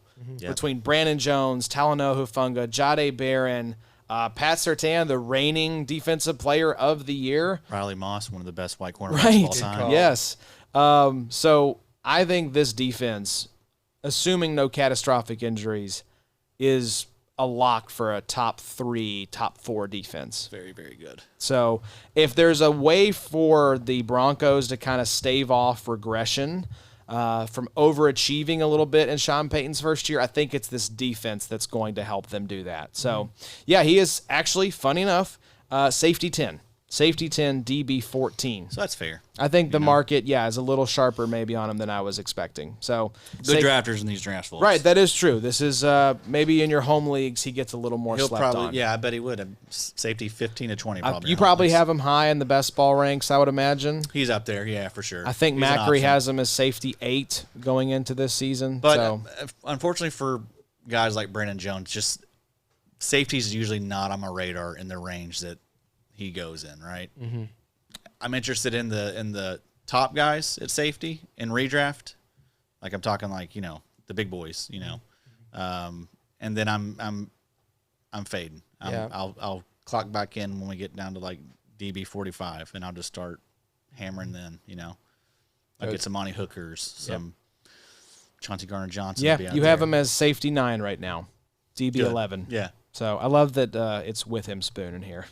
I'm Has sure to people be. trying to like collate rankings like, where the hell is Devon Witherspoon? He'll never be Witherspoon. He will never be Witherspoon. Sorry. Babo, I think one of your favorite guys up here next, if I'm not mistaken, Jeremy Chinn, Always will be. safety 11, clocking in Adams' Dynasty ranks here, 27.4 years old now, of the Las Vegas Raiders. Coming off an 11.2 point per game. That's good for safety 19 by points per game. 2 years, $16.3 million contract, 12.25 guaranteed, 10 RAS. He was pretty good last year in Washington, 117 tackles. Funny enough, the same amount of tackles he had his rookie season back in 2020 with Carolina. Jeremy Chinn now on his 3rd team, Bobo. You think brighter days ahead for Jeremy Chinn? Gosh, don't ask me that. Would you expect maybe something similar to Washington at least? Yeah, what for we saw sure. from him last year. For sure. I don't know that we're going to get quite back to that 13.5 points per game. That'd be fun. Maybe the play has gotten better. Maybe the, we talked about it. I can't even remember what episode this was that we were talking about the Raiders linebacking core being Jermaine Pratt, Landon Roberts, Devin White. And it was pretty much like, we probably want Jeremy Chinn because there's going to be a lot of sloppy tackles. And I don't think that team is going to be overly, anything crazy on offense. I think they're going to play a lot of defensive snaps this year. So I think Jeremy Chinn is in line for another potentially safety 1 season. I mean, I know right now we're talking about safety 11 in Dynasty right now. Safety 19 last year at 11.2 points per game was a whole lot closer to where the beginning of his career had started off at in Carolina. So I think Jeremy Chinn kind of you saw a little bit of the NFL kind of hit him. That rookie season was awesome, and then he dipped the sophomore, junior last year there in Carolina, just didn't play very well. And hopefully Jeremy Chinn has learned and has matured and knows now how to kind of play in an NFL defense a little bit better. So I'm back in on Chinn for sure. Yeah, defensive rookie of the year in 2020. Yeah, that's right. So, Yeah, I mean, I think, short term, Jeremy Chinn is a great asset. you're a big fan. You got him as safety 7 in your best ball ranks. Yeah, I think he's in line for another 100. I mean, there's just not a ton of safeties that I feel super confident that get over 100 tackles in a season. he is one of them. I feel Especially with those linebackers in front of him. linebackers also no more Christian Wilkins. Pour one out Right, for him. They yeah. released him today. Might be Jover for Christian Wilkins. That foot has to be pretty mangled. Sounds like he's going to need a year to get himself together. 117 tackles with Bobby Wagner and Luvu last year is pretty impressive. Pretty darn good. So now you got Pratt and Devin White Yep. and Elandon Roberts in front of you. Yep. So yeah, I mean, I think he's going to be right in line, to kind of produce again like. I What think we you saw. could maybe estimate him being the leading tackler on this team. Yeah, he's a candidate for sure. Him or Pratt, I would. That's where I put my money on. Let's put some money on that, Josh. Let's do it. Let's we go do to that? Vegas Pull up right now. DraftKings. He's only 3% rostered, Jermaine Pratt is. in That's a good one. That's That's a nice that's a really little nice like one. 6-round wild card. There's so many of those guys. Like Cody Barton, same thing. Like he's someone that's not getting drafted a lot. I know John was when he was in the States last week doing some D-up drafts, was throwing some picks towards Akeem Davis Gaither. saw I think that, he was yeah. the first one to take Davis Gaither Yeah. in the entire contest. A lot of guys in that mold. Oh, yeah. 6 rounds. 10 teams. Like there's going to be tons of talented I guys. think like not getting drafted. 22, 23 linebackers Yep. typically get Yeah. drafted. Y'all have any Sanborn? Drafted the first year. He was today. the first Do share. you have any Roseboom? Yes. Oh, not in that, but Okay. I've got. You got 4 drafts left, baby. Could do that. I picked up Roseboom everywhere this offseason. I put out a tweet with. I need to pin that to make myself look good. Yeah. Just do it. Get some clout, baby. I need Go to. great. chase that clout. People need to know that I'm. You are the Gonna be a best. I'm out celebrity. here. I am, and I will be a celeb at some point. So it's like 68 enjoy it now. 68.1% sweet spot percentage. It's pretty damn good. Yeah, and if you look at the log, like upside wise, like he has the upside to finish as a top 5 safety every week. So I mean, And he's a that's what I'm 10 looking for. RAS freak, man. Yeah, he's definitely going to be limited in coverage. But if we're looking for someone to make tackles, play in the box, you know what I mean? Like that's what we want. That's third highest sweet spot percentage of the guys we've talked about so far. Can he ever get back to his rookie year? Sure. 13.5 points per He game. could get 100 tackles and He and had get the some same sacks. number of tackles those 2 years. luck into so- some big plays. A lot of that's just lucking into big plays. For sure. I mean, if you look at He'll get there with who the floor. Pete Carroll as your kind of head coach now, classically kind of a DB coach, terrible linebackers in front of you, especially compared to Washington. Now, are we scared about them bringing in Jamal Adams? I saw he's practicing primarily with the linebackers. wow. So that just adds Cool. another Cool. decrepit monkey skeleton. And people in are front going of to him. draft him. People Probably. are definitely Don't going to do draft it. him. Don't do it. Just don't. Wow. I would not be surprised at all if all of these guys that we're talking about here, Jamal Adams, Devin White, both get cut. Would not surprise me in the least. This next guy's also a crazy rookie season, and then has just been trying to build back to that. Yeah, since. let's talk about it, Baba. Who You don't we want to talking start about out. here? You don't want to crest too soon, folks. Jalen Pitre with the Houston Texans. I don't want to talk about him, Josh. Don't do that to me. I've talked a lot. is your I'll job. talk about him. Yeah. This is your job. He's a good option, man. I mean, he's fresh off of an extension, 3 years, $39 million. He signed that in April. Safety 18 in points per game last season, 11.4 points per game. Safety 39 the season before that, 9.6 points per game. And then in 2022, as a rookie, safety 3, 14.8 points per game. How many tackles did he have that year? A lot, like 140 something, I Thought think. so too.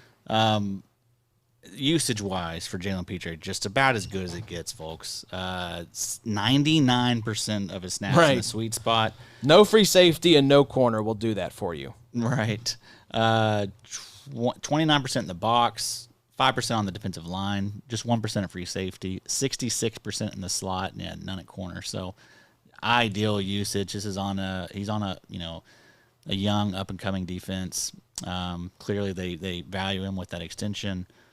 Just good stuff, man. I mean, super young. Well, here's what I'll say is you threw me for a loop. I'm out here trying to get all the overlays and stuff set up for this episode. I'm like, all right, Tyke Smith, we got him at safety 12.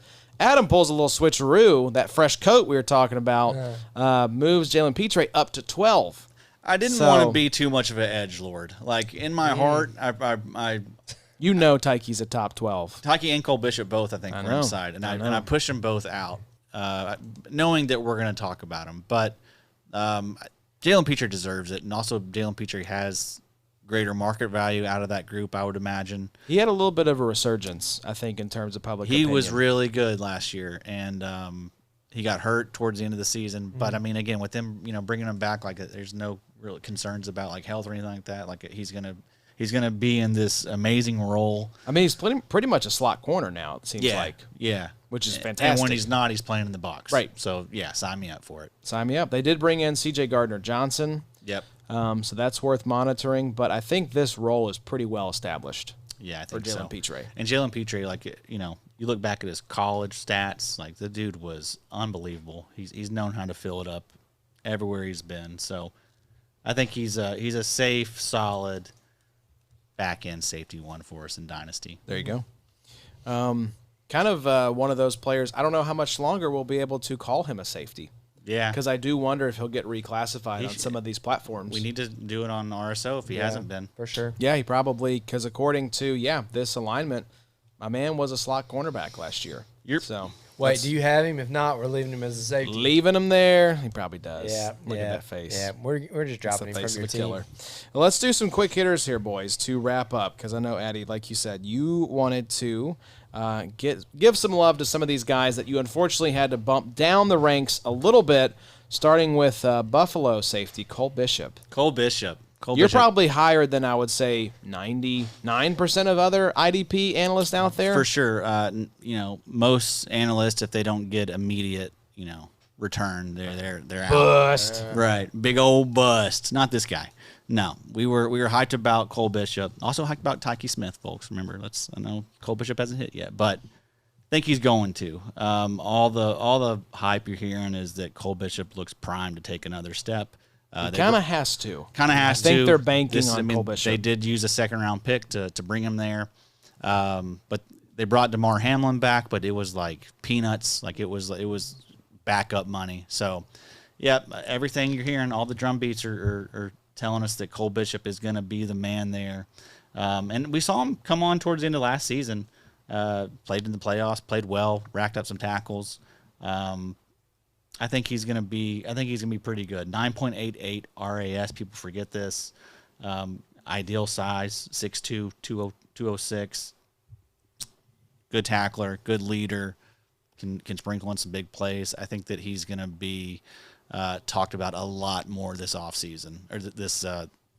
Not talked about enough this offseason, but talked about a lot more this season with his play. So yeah, maybe doing like a pick him up type of segment for Cole Bishop. I mean, he's to bring it back. Shouldn't be out there, but maybe in your redraft leagues, he'll be someone that probably. I mean, his ADP is probably like way down there. Let's take a look. And you want to see the best ball ADP? Yeah, let's see it. Let's take a look. Still probably. There's still people drafting him. People following your ranks, sure. pretty much. Yeah, he's high in the ranks, that's for sure. Locked, stocked. You got to remember that. The ADP is influenced by the ranks as well. Right, exactly. He's safety 36. Okay. DB 49.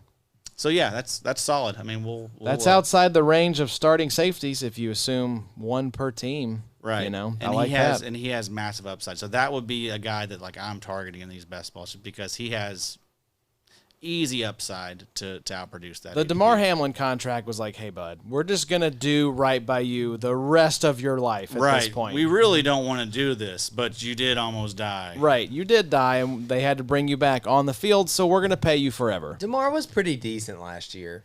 For IDP. He was okay. For IDP, sure. Yeah, that's it. Yeah. That's it. Safety 3. Safety, yeah. Probably. He was number 3. He was number one in our fine. hearts. He was fine. He was annoyingly fine. Annoyingly fine. Cole Bishop was, that was kind of eating into it a little bit. Cole Bishop season is here. It's here, folks. Tyke Smith season. Talk to us about it, because I think people think Tampa Bay Buccaneers defensive back. They think Antoine Winfield Jr., and of course they should, but you say not so fast, my friend. Let's talk about Tyke Smith as well. Yeah, I mean, Tyke Smith balled out last year.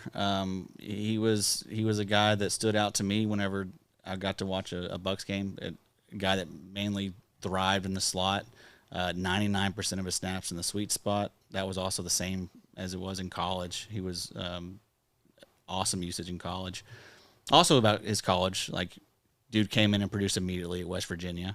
So we love to see that. But produced every step of the way there in college. And then same thing, right when he gets to the league, making plays constantly, like forced fumbles. That's Tyke Smith's specialty. He's not afraid to get in there and poke the ball out. But just I think he's a good player, man, and I think he's going to play more safety this year based on everything I'm hearing. What does his usage look like? I don't really know. But I mean, he could be a guy that's playing a lot more, box snaps, maybe a little less slot.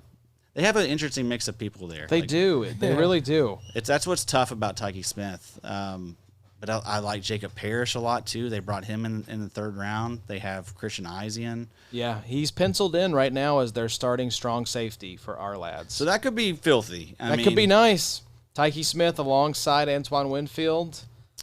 But like Bob was mentioning earlier with somebody, can't remember who, Tyke Smith is a cornerback in RSO. Okay. You have him? I certainly do. My God, how do we keep letting you get away Tyke with this? Smith, starting cornerback. Devin Witherspoon, other starting corner. Budda Baker, Jeremy Chinn, other two safeties. I'll say that. Also, the linebacker core, LBU. We did lose a soldier, Mr. Josie Jewell. Josie An Jewell. outlaw, some say. An outlaw. You did lose. Did you shipped Cashman back to Macri, right? Macri's got Cash Daddy now, but I have Josh Hines Allen. But also back to Josie Jewell. LBU is thinning out. I did pick up Christian Roseboom about a month ago. He's got insider trading, folks. He needs to be arrested and sent to federal prison. I did tweet though that you should pick up Christian Roseboom. You need to pin that. I don't believe it until I see it pinned on your I'll profile. do it tonight. There you go. Good for that. I will be a Bobo. celeb also at some point. Let's hit up these last few here and tell me if there's anyone that you want to talk about. Okay. Julian Love, 15. Cam Bynum, 16. Jaden Hicks at 17.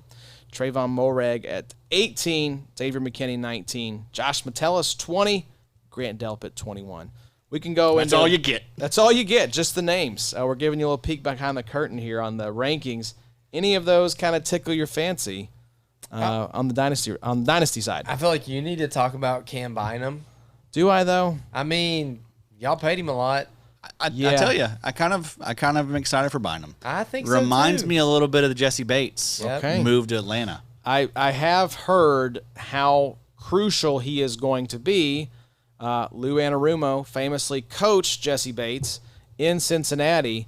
So is this his Jessie Bates now as the defensive coordinator for the Colts? I have heard how important he is going to be to communicate Anarumo's defense and all that. Nick Cross is still there. I think he was the 8th leading tackler in the NFL last season. So What does that look like? I don't know. I don't know how useful Cam Bynum is going to be for IDP. But whenever you have this kind of changing team situation and ambiguity, there is value to be found there. Will we see it in Indianapolis? I don't know. I'm curious to see how it shakes out. Yeah. Just kind of trying to get in front of it, I think, with this ranking on Cam Bynum. Because remember, he was good. 2023, safety 8. 13 points per game. Yep. Even last year, safety 29 in points per game. That was 10 points per game. I could see something similar to that. Somewhere in between those two. In between those two, right? And that's usable. That's solid. Safety 3, bye week kind of fill-in type of guy. As you see, the safety points per game averages doesn't really get north of 13 points per game, 14 points per game that often, right? It happens once or twice a year typically. So, I mean, we just got to be more okay with these guys that get 11, 12 points per game. Still good assets. Obviously, we're not going to overpay for any of them, but still useful, still good. Still could see more from Bynum. I think Bynum, we could still see him have his best season there in Indy. So I'm not really sure how the usage will shake out with him and Cross, but I think he's still gonna be a guy that gets favorable usage and gets tackles. He was fine in Minnesota. There's a lot of safeties there in Minnesota too. So I mean, it'd be nice to kind of get him away from that system. I think. And keep in mind the stuff that's repeatable too. You look at Xavier McKinney down there, safety 19, 2024, safety 7, 12.7 points per game, but off the back of 7 interceptions, Right, I believe. like I know he that. had 5 in the Yes. first 5 weeks. So definitely really cool from a points per game perspective, but not real repeatable. Right. Whereas Cam Bynum, that's a repeatable stat line for a guy like that.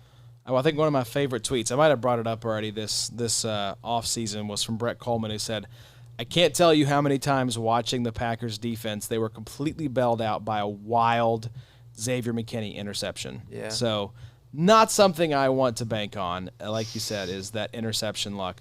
What do y'all think about Jaden Hicks? I know he's generating a lot of buzz this offseason, as well as Grant Delpit. Delpit, though, feels like to me one of those guys we've always wanted to be better than he's been for IDP. Yeah. This Browns team is going to suck really, really bad. I don't know what that means for Grant Delpit, if that defense is gonna be out there a lot. But those are just two names I've kind of heard kicked around a little bit this offseason. Yeah, Delpit, highly drafted, good usage. Yeah, 78.5 in the sweet spot. And he's been solid. I mean, but you're right. I mean, we want more. Safety 31 in points per game in 2024, safety 21 in 23, safety 23 in 2022.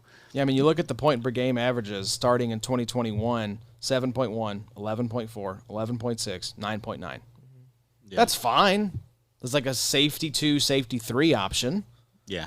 Yeah, he's solid. Nothing that excites you. He's going to be out there. He's safe, right? I mean, we trust that he's going to be out there, and we kind of know what to expect as far as production. And so, yeah, he's fine, but he's not someone that I'm willing to overpay for. Again, I haven't drafted. He's in that range of guys that I'm not drafting. Yeah, it's just like Jaden Hicks. No, Grant Delpit. Jaden Hicks, I am drafting. See, another name I'm hearing a lot out of Chiefs camp is Shamari Connor. People are saying that he's playing really well. And Shamari Connor through 5 weeks was maybe a top 5 safety to start the season last year. Does he play more slot? I think so, yeah. Connor started off really hot last year. Yeah. Definitely cooled down the stretch. But another guy that I'm paying attention to it's always been really, that role there in Kansas City has always been very productive for whoever mans it. Jaden Hicks, though, I mean, you got to figure he just walks right into the Justin Reed role. Yeah. Yep. And that was productive. And Reed got more productive with it as he got more, familiar with everything. So, yeah, Jaden Hicks, like, college usage was very good. College production was very good. Good tackler. So that's really all we're looking at. And I don't want to overshadow Julian Love with my Emmanwori love. Around like 12 points per game the last 3 seasons for Julian Love. Yeah, that is beautiful. Like, he's been awesome. Back end safety 1, very high end safety 2 output. Maybe the most underrated on this list. I think so. I really do. Another reason that Emmanwori's ceiling can only maybe really be so high this year because Julian Love's still a really. I mean, that guy's and a Kobe baller. Bryant was good. Yeah, for sure. He was very good. I think Kobe Bryant's the one who suffers when Emmanwori starts to take off. I don't think it's Julian Love, but just something to pay attention to. I also think Kobe Bryant's probably going to see his contract run out here pretty soon too. Yeah. So yeah, Emmanwori's time is coming no matter what. But Yep. Let's see. Is there anybody else on this list that we have not given love to here? You wanted to call out maybe some guys here. 3 straight years, all continue to be values. Yeah, just some give guys. us the list just here. some guys that have been good that get slept on. Chauncey Gardner-Johnson can get him as safety 35, DB 48. He finished as safety 20 last year, 10.9 points per game. Safety 9 in 2023. He did miss 13 games, but safety 2 in 2022, 15 points per game. So, another one of these guys, bad usage, but he is a playmaker. Continues to make plays. Truly the ultimate dog. Truly, yes. Definitely has that dog inside of him. Kevin Byard, another guy just slept on. Was really good last year. Was very good. I was like, what the hell's Kevin Byard doing inside the top 12 finishers? Yeah, 12.5 points per game. That was safety 11. And then before that, safety 38, 9.6, safety 33 in 2022. I'd expect him to be, back in that, not safety 11 range, but, safety 20 range. Safety 8 in total points. But you can get him as DB 27. Crazy. So that's fair for him, I think. And then Monty Hooker, a guy that is always slept on. You can get him as DB 42 at safety 32. But finished as safety 14 in points per game at 12.4 points per game. Safety 24 in 2023 with 11.1. And then safety 48 in 2022 with 9.2. He does miss games, does suffer with some health issues. But don't we all? I said that weird. Don't we all? Suffers with some health issues. Yeah. But yeah. He's like, Coach, my asthma's kicking up again. Sure, my blood clots. I got to sit out. Those are those are guys that I find myself drafting and always liking where I get them at. So A lot of fun names Shout out on them. this list, man. Also, shout out Quan Martin, Theo Jackson. I think the Quan. I think those guys could break out this year. You are and they're free. You are the ultimate Theo Jackson truther. We'll see. People are saying. We'll see. Pin that tweet as well. Do double pins. I could pin that as well. Plug the Theo Jackson tweet and pin the other tweet. Oh, that's a good idea. Plug and pin. You're welcome. Bobo, I gotta pay for Twitter to do that though. No. Probably. I'll You gotta pay for we'll all talk this about it. It's a dark web. We'll do it from the From the IDP show. account. Yeah, there you go. From the show account. Bobo, you are the DB guy. You said this is your favorite type of position to talk about on these DB or these dynasty ranking episodes. Yeah. Anything else you want to leave us with here? A couple thoughts that has been in my brain. I got to get out. Get them out. Call them mower thoughts. Just hadn't been tweeting. Andrew Makuba, safety for the Eagles, has been getting a little PT with the first team. Something I thought about today with Honey Badger gone. Now Jordan Reed is a safety in New Orleans. Justin Reed. Yep. Sorry, yes. So I don't know. Maybe we see more production out of Justin Reed this Julian year. Blackman did sign there. Yeah, But I think that's more. Hugo Amadi though could be very good again. Yeah. You know. Another sleeper, I think, maybe for this year that people are forgetting about, Afedi Melifonwu down in Miami. Did hear good some love opportunity. for him on that same athletic football show episode. He's banged up right now. Yeah. Yeah, that unfortunately. stinks. Also hearing some good camp reports out of Lathan Ransom for Carolina, even though Fantastic I know name. Jordan Fuller, I think, is also still in Carolina. So Fuller might be getting a little PT ahead of him. But there was one more guy that I wanted to tell you about. Yeah, I'm sure You'll I'm have to not tweet going to about remember it. Nah, I'm not going to Tweet do Tweet that. about it from Tweet the it. mower. Not going to do that. Yeah, let's see right now the depth chart for Carolina. Jaquan Brisker. Interested to see what healthy Jaquan I hope Brisker he looks stays like healthy, for, man. for this year. Yeah. Made a trade the other day to bring him in, and always been hyped for that dude. Yeah, I like so Will Brisker. Just worry about the concussions. worry about sure, the concussions. sure. Yeah, it's Morig and Damani Richardson right now for Okay. our lads. Lathan Richardson. Ransom and Nick Scott, those backups for those two guys. Yep. We'll see. I mean, that'll be definitely monitor that situation there. Richardson was very good for stretches last season when he got to play. But yeah, I imagine Ransom will eventually be the guy. There. God, this defense stinks. Bad defense. It's a bad And defense. it's an expensive defense too. It's an somehow. expensive, bad defense. Oh, J.C. Horn though, he's someone Oh, that I'm drafting every single best ball. Dude's a stud. Makes plays, gets PDs, gets tackles. Gonna be getting peppered with targets. Yeah, that defense is going to be out there a lot. You know. That defense is going to be out there a lot. Also, Darian, what's his name? The hyphen Taylor. Demerson. Yes. Is he getting hyped up? Yes. Adrian.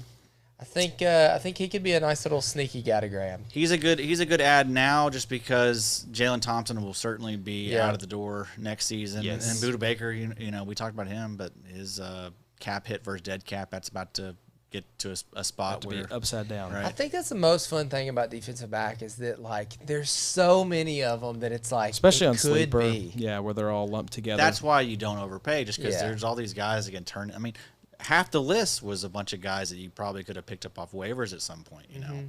So and probably some guys out there on waivers right now that we've mentioned. Yeah, I mean, like, how many rookie safeties were drafted this year? Like Emmanwori and two or Starks. three. Starks. And that's probably about it. That's I mean, probably there's it, yeah. probably all of them.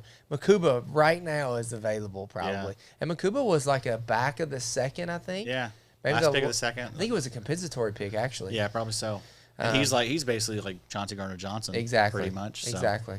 There you go, folks. Probably 40 different names we've mentioned on this podcast. That's right. Now, some of them were NBA and MLB names. Sure, but names. True. They do truly fit the they name were descriptions. names. They I were. could probably put And we'll 40 fact. names It's a you fact. should know. It's going to hold up in a court of law. And he's going to timestamp every single one of them. Absolutely not. That is the bane of my existence. All right, getting those damn Sean Kemp. yeah. Sean Kemp here at 45, The 40. Anthony Penny Hardaway, Penny Hardaway 44. shoes. This brand And was for me. mentioned here. So thank you all for tuning in. We love doing these episodes. Love talking dynasty rankings. Man, football's coming. Football coming. is here, guys. around the Training corner. camp is here. We got to We start will doing have redraft stuff soon. no redraft stuff. Only Nah. dynasty. Only Nah, dynasty. back We to will. VIP. We will have some. We got some fun episodes cooking for y'all. The next one you don't want to miss here in a couple weeks. We'll be talking Dynasty linebackers. Oh, boy. So look forward to that. That's going to be a fun one. Start that around 5 or 6. Yeah. Truly. It's And, gonna be a 4 or 5 hour one. We're going to be going long on that one, y'all. On the golf course. We will have John Yeah. Macri back on the show to help us break down training camp, preseason rumbles, what's going on, what Hey, matters. There's some fast drafts. Do some fast drafts. Get in there. Sure. 10 drafts left before this thing is filled. So get in there. Code IDP Show. Double your money.